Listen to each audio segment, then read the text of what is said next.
عمران خان وفي الشيخ وزير الخزانة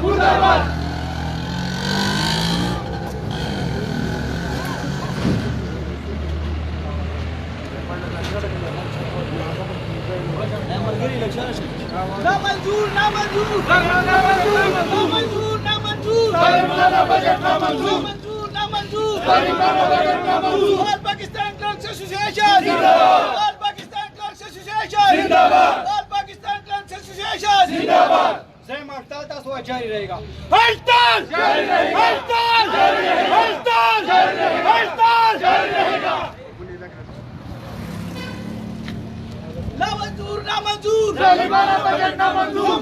لا منظور ظالمانہ بجٹ لا منظور لا منظور ظالمانہ بجٹ لا منظور لا منظور لا منظور ظالمانہ بجٹ لا منظور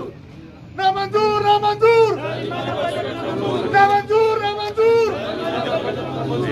نائے الحکومت مرداباد نائے الحکومت مرداباد نائے الحکومت مرداباد نائے الحکومت مرداباد نائل حکومت مرداباد نائل حکومت مرداباد نائل حکومت مرداباد پی ٹی آئی مرداباد پی ٹی آئی مرداباد پی ٹی آئی مرداباد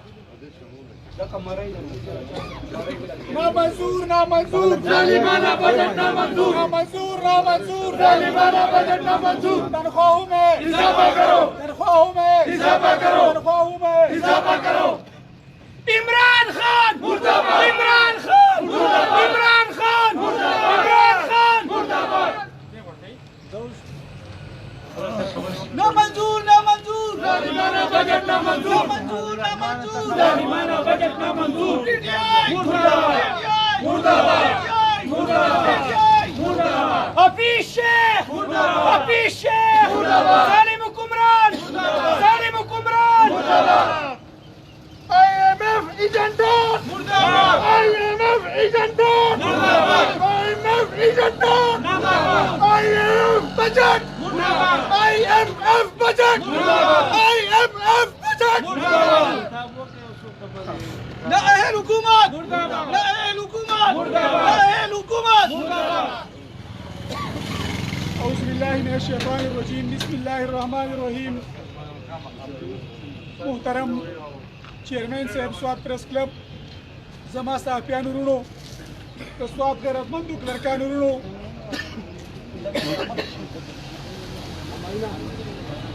تاسو ته معلومه خبره ده چې د پاکستان په تاریخ کې داسې قسمه بجټ نه دی پیش شوی چې په هغې کې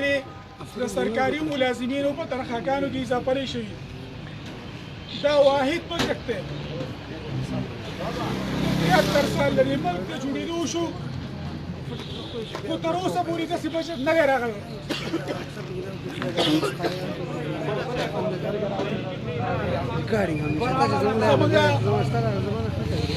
د الیکشن نه مخکې دا خیال و چې پاکستان تحریک انصاف ته به خلک ووټ ورکړي دوی به په دې ملک کې انصاف راولي دوی به په دې ملک کې خلکو سره انصاف کوي دوی به د خلکو سره په یو دغه باندې چلیږي خو انتهایی افسوس دی نائل حکومت مرداباد نائل حکومت مرداباد نائل حکومت مرداباد پی ٹی آئی مرداباد پی ٹی آئی مرداباد نا منظور نا منظور ظالمانہ بجٹ نا منظور نا منظور ظالمانہ بجٹ نا منظور ہڑتال جاری رہے گا ہڑتال جاری رہے گا ہڑتال جاری رہے گا ہڑتال ہڑتال جاری رہے گا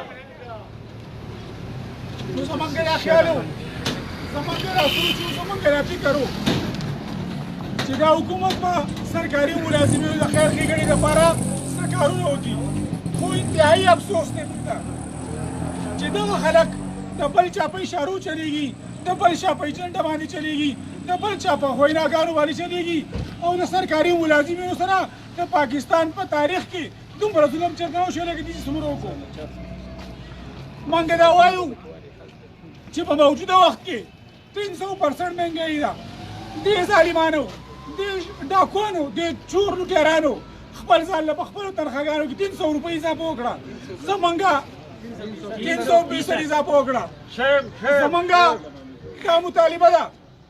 چې زمونږ دې خلکو نه دی کم از کم 120 په تنخواګانو کې اضافه وکړي خو انتهایی افسوس دی موږ ته انتهایی افسوس دی چې هغوی یو روپۍ هم زموږ په تنخواګانو کې اضافه ونه کړه.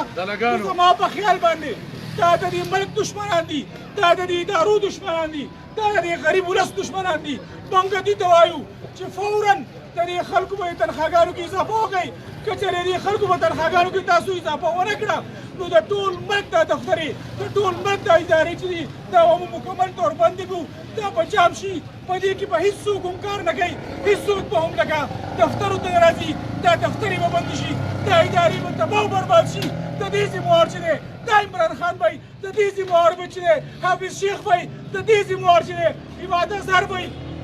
زمونږ دا ظالمان حکمرانان چې دي دا به د دې ذمهواران وي. نو موږ د حکومت نه دا مطالبه کوو چې زر تر زره دي د سرکاري ملازمینو په تنخواګانو کې د موجوده مهنګایي په تناسب سره اضافه وکړي. که چېرې داسې ونه شوه نو یقینا چې آل پاکستان کرکټ اسوسییشن چې د دوی تاریخ ګواه دی چې د کمو غاصبانو د کمو ظالمانو حکمرانانو د آل پاکستان کرکټ اسوسییشن راوتلی دی نو د هغوی حکومت بستره کول شوې ده، هغوی حکومت ختم شوی دی، هغوی په نیمه کې حکومت د خدای پاک تس نس کړي دي، خدای پاک تباه کړي دي. دغه شانتې به انشاءالله دا ظالمانان چې دي دا حکمرانان چې دي دا به خدای پاک تباه برباد کړي، دا به رسمه کې تل ته الله پاک عمران